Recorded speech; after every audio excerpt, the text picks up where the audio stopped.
Did you hesitate to speak out, and why? Of course I hesitated, because I spent 14 years in the American intelligence community. I've always worked in the shadows, sometimes even undercover. It's a nightmare to be a public figure and have my name out there. But I thought the public deserved to know certain facts. There are questions that humans have been asking themselves for generations. If the US and its allies have part of the answers, it seems ethically wrong to keep it a secret.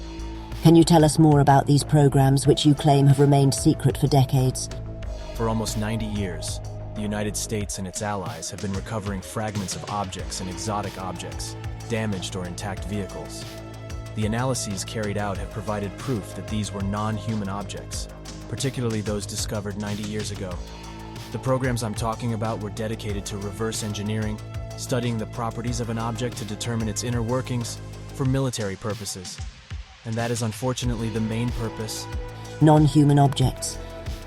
I wasn't certain of their non-human origin until I was briefed on the analysis carried out by members of these programs on these recovered vehicles. What could be the origin of these objects if they weren't human? My degree is in physics.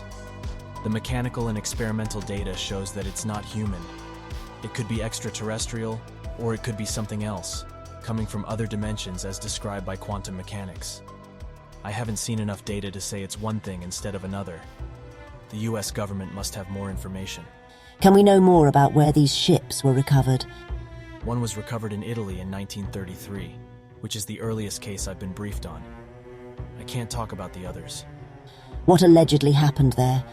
In 1933, a bell-like craft, around 10 meters in size, was recovered in Magenta, northern Italy. It was kept by Mussolini's government until 1944, when it was recovered by agents of the Office of Strategic Services, OSS, a former US intelligence agency. Ironically, it predates anything the public has heard about for decades, such as Roswell, etc. I was authorized to talk about it by the Department of Defense's Office of Pre-Publication and Security Review. You're talking about information concealed for decades. Aren't you afraid of playing into the hands of conspiracy theorists? Yes, there's always a likelihood that this will encourage more unfounded conspiracy theories. The irony is that this was once a conspiracy theory that turns out to be true. Did you see any exotic material with your own eyes? I've seen some very interesting things that I'm not authorized to talk about publicly at the moment. I don't have the approval. You mentioned defense contractors involved in reverse engineering. Are there many of them? A handful of US subcontractors are involved, some of them from the beginning, and they have kept the matter secret. There was no competition. You mentioned reverse engineering for military purposes, but what other potential uses could there be? Advancing advanced space programs, advancing materials science, that sort of thing. The materials studied could have new conductivity properties, strength, and so on. This could translate into applications for climate or health. Which of the USA's allies have been involved in these programs? Mainly the members of the Five Eyes Alliance, that is Canada, the UK, Australia, and New Zealand. How far does your freedom of speech go? I'm still bound by my confidentiality agreement with the US government, and I can't discuss information that is still classified, so I can speak publicly, in general terms, but details of material recoveries are very limited until they are declassified. You state in your complaint that you suffered reprisals after alerting the Department of Defense Inspector General in 2021. What is this about? They tried to attack my security clearance. They made allegations of misconduct against me, things of that nature.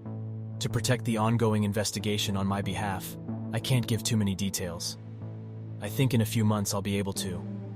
Do you fear for your life? At one time, there were threats of this nature. Do you fear for yourself or your loved ones?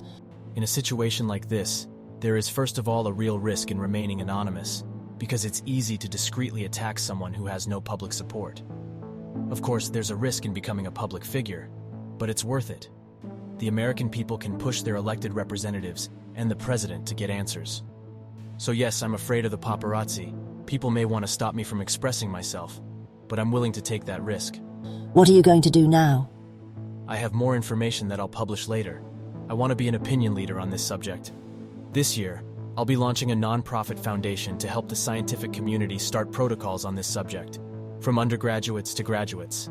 That would be useful, because there's no secret in the university system. It would finally make it possible to look at these things from a scientific standpoint.